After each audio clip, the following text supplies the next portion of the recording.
releasing your past. The thing to notice when ancestral healing comes up is that you cannot heal another person, but your own healing can cause another person to choose to heal. Energy is freed up and you are being guided now to look at your life and decide how you want it to be.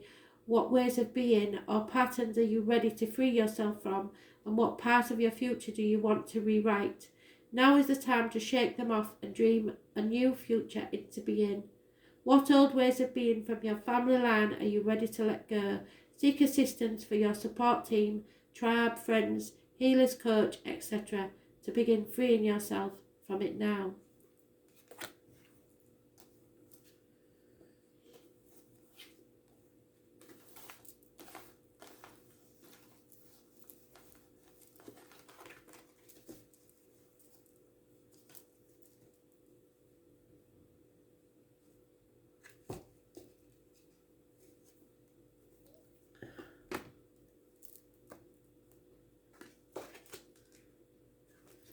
Pisces, you've made an appearance in quite a few reads today, so I suggest you maybe go look through them.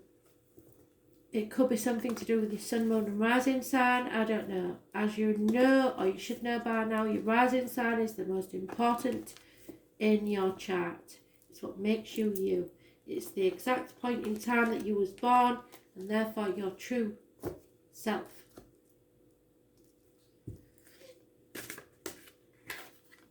Unhappy, not as happy as you could be, obstacles in your way, there's no travelling, there's problems with children, there's watch for the sunflowers, that's a negative sign from spirit, and those born on the 19th, living or past it, Fidarian address, massively important in a negative way. This is lack of clarity, something you don't know.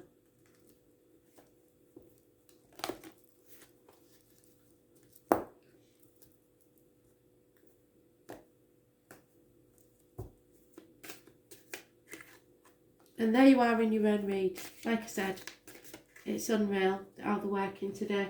Those born on the 12th, living or past it, Fidarian address, massively important in a negative way.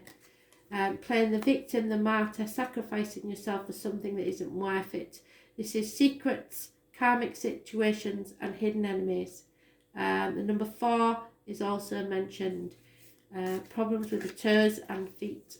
Feeling left out, ostracised. A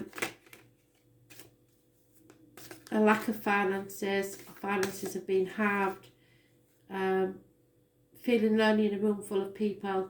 The obstacles to overcome is the peace and the silence and the relaxation it's doing you head in.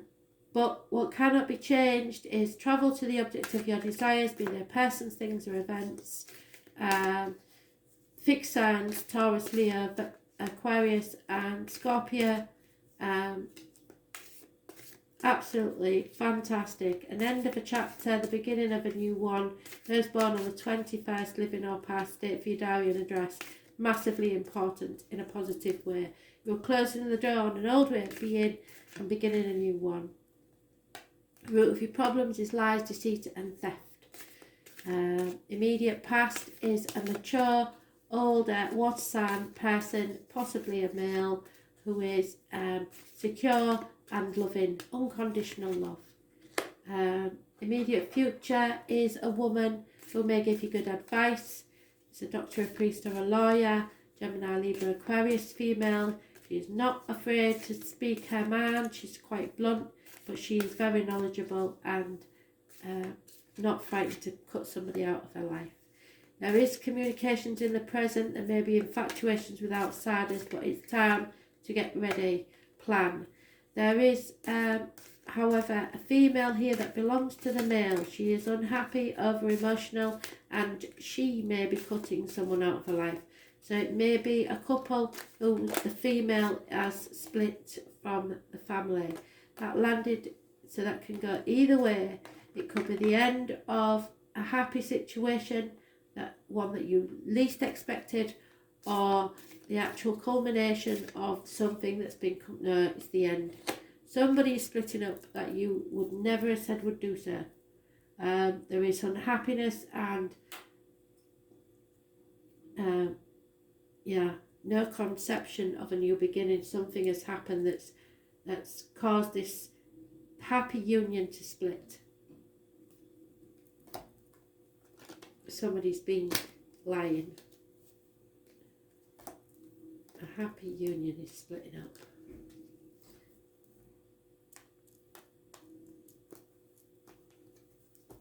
It could be you, because it could, I don't know. Travel is needed, that's obvious, and you will be travelling. It can't be changed to the objects of your desire.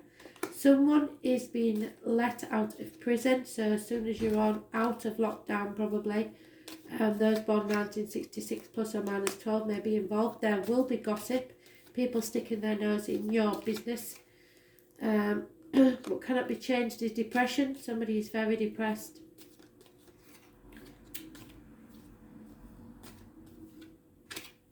Root of the problems is a female confidant. Friendship. The immediate past is a gentleman who does service for someone in the home, i.e. joiner, plumber, electrician. They're leaving your life. Immediate future, someone can breathe a sigh of relief that it's over. But there is a gentleman, possibly, could be a female because I don't have a female counterpart, who is manically depressed, probably suicidal, through jealousy, possibly, but on the edge. So watch out for those people. There is a man that was successful that is no longer. There is lies, deceit and theft. And a male enemy will be found out and overcome. That is why you're not happy.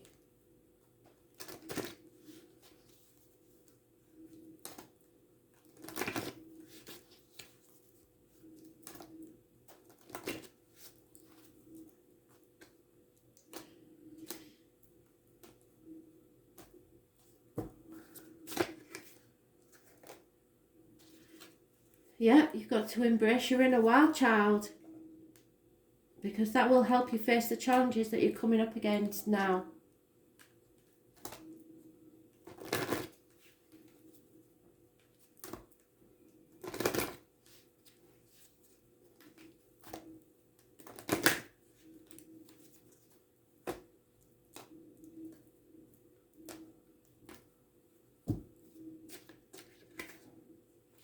The chemistry in a situation is undeniable. It's a magnetic pull that you can't, either of you can deny.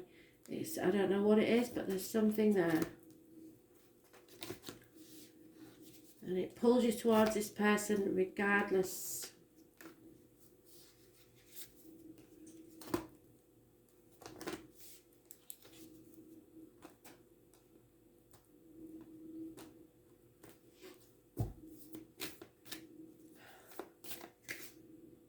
Boundaries. Well, there you go. And that is something that you do struggle with.